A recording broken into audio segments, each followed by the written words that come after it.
హైదరాబాద్లోని ప్రముఖ స్టేడియాలు సంగీత విభావర్లు, సినిమా వేడుకలు, బహిరంగ సభలు, ప్రభుత్వ సమావేశాలకు వేదికలుగా మారి దెబ్బతింటున్నాయి. ప్రతిష్టాత్మక ఒలింపిక్స్ లో పతకాలు సాధించడమే లక్ష్యంగా క్రీడాకారులకు స్టేడియాలు ఉపయోగపడుతుంటాయి. స్టేడియాల్లో క్రీడా టోర్నీలు తప్ప మిగతా కార్యక్రమాలకు అనుమతివ్వమని కాంగ్రెస్ ప్రభుత్వం ఏర్పడిన నాటి నుంచి సీఎం రేవంత్ రెడ్డి చెబుతున్నా క్షేత్రస్థాయిలో మాత్రం అమలు కావడం లేదు. దీనిపై మరింత సమాచారం మా ప్రతినిధి ప్రవీణ్ అందిస్తారు.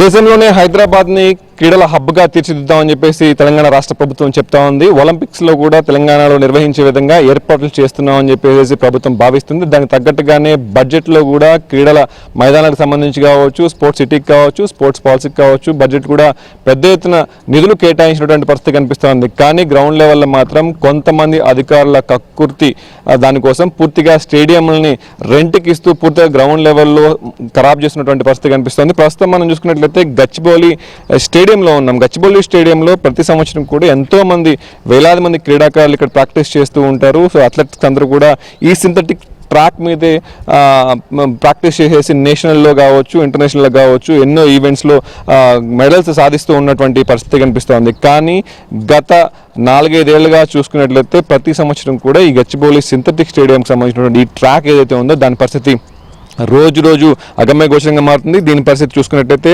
క్రీడా ఇతర కార్యక్రమాలకు ముఖ్యంగా కాన్సర్ట్స్ ముఖ్యంగా చూసుకున్నట్లయితే గత ప్రభుత్వం పోయిన తర్వాత కాంగ్రెస్ ప్రభుత్వం అధికారంలోకి వచ్చిన తర్వాత క్రీడా మైదానాలని ప్రైవేట్ ఈవెంట్లకు ఇవ్వమని చెప్పేసి చాలా పక్కాగా చెప్పింది. అప్పుడు ఉన్నటువంటి స్పోర్ట్స్ అథారిటీ వాళ్ళు కూడా చాలా క్లియర్ స్టేట్మెంట్ ఇచ్చారు.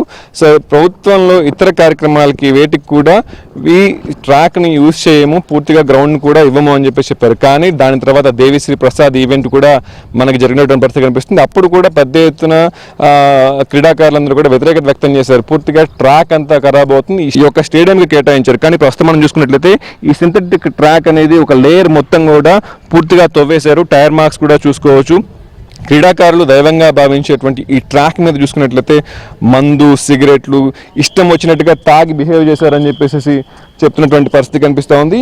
ఇలాంటి సందర్భాల్లో ఇలాంటి వాటిలో విలువైన క్రీడా మైదానాలన్నీ కూడా ఇచ్చేసేసి ఆ క్రీడల్లో ఉన్నటువంటి నైపుణ్యాన్ని మొత్తం కూడా మేము ప్రాక్టీస్ చేయలేకుండా పోతున్నాము, సో మెడల్స్ సాధించాలని చెప్పేసి ప్రభుత్వం చెప్తున్నప్పుడు కూడా గ్రౌండ్ లెవెల్లో మాత్రం దానికి సహకరించట్లేదు అని చెప్పేసి కూడా క్రీడాకారులు ఆవేదన వ్యక్తం చేస్తున్నారు. తెలంగాణ స్పోర్ట్స్ అథారిటీ దృష్టికి కూడా ఎన్నోసార్లు ఈ యొక్క విషయాన్ని తీసుకెళ్ళాము. కానీ ఎక్కడా కూడా వాళ్ళందరూ కూడా ప్రభుత్వం పెద్దల దృష్టికి వెళ్తుందో లేదో తెలియదు. కానీ ప్రభుత్వంలో ఉన్న వాళ్ళే కొంతమంది కావాలని అధికారులను కూడా పక్కదోవ పట్టించేసేసి ఈ యొక్క ఈవెంట్ నిర్వహించడానికి పర్మిషన్స్ ఇస్తున్నారు. కొంతమంది ఐఏఎస్ ఆఫీసర్లు కూడా వాటికి వంతబాడుతున్నారని చెప్పేసి చెప్తున్నటువంటి పరిస్థితి కనిపిస్తుంది. ఓవరాల్గా దాదాపుగా ఒలింపిక్స్లో నిర్వహిస్తాము, తెలంగాణ అగ్రగామిగా క్రీడా రంగంలో అగ్రగామిగా చేస్తాము అని చెప్తున్నటువంటి డాంబికాలు పలుకుతున్న ప్రభుత్వం మాత్రం ఇక్కడ గ్రౌండ్ లెవెల్లో పరిస్థితి మాత్రం భిన్నంగా ఉంది. ఈ ఇళయరాజా ఈవెంట్ తర్వాత ఇప్పటికైనా ప్రభుత్వం కళ్ళు తెరవాలి, నెక్స్ట్ ఈవెంట్స్కి పర్మిషన్స్ ఇవ్వద్దు. అదే ఎలక్షన్స్ ముందు కూడా ఎలక్షన్స్ తర్వాత కూడా ప్రభుత్వం అధికారులు వచ్చిన తర్వాత కూడా అదే ప్రభుత్వం చెప్పింది. కానీ బిహేవ్ చేస్తున్నది ఒకటి కాబట్టి ఇప్పటికైనా ప్రభుత్వం కళ్ళు తెరవాలని చెప్పేసి క్రీడాకారులందరూ కోరుతున్నటువంటి పరిస్థితి కనిపిస్తుంది.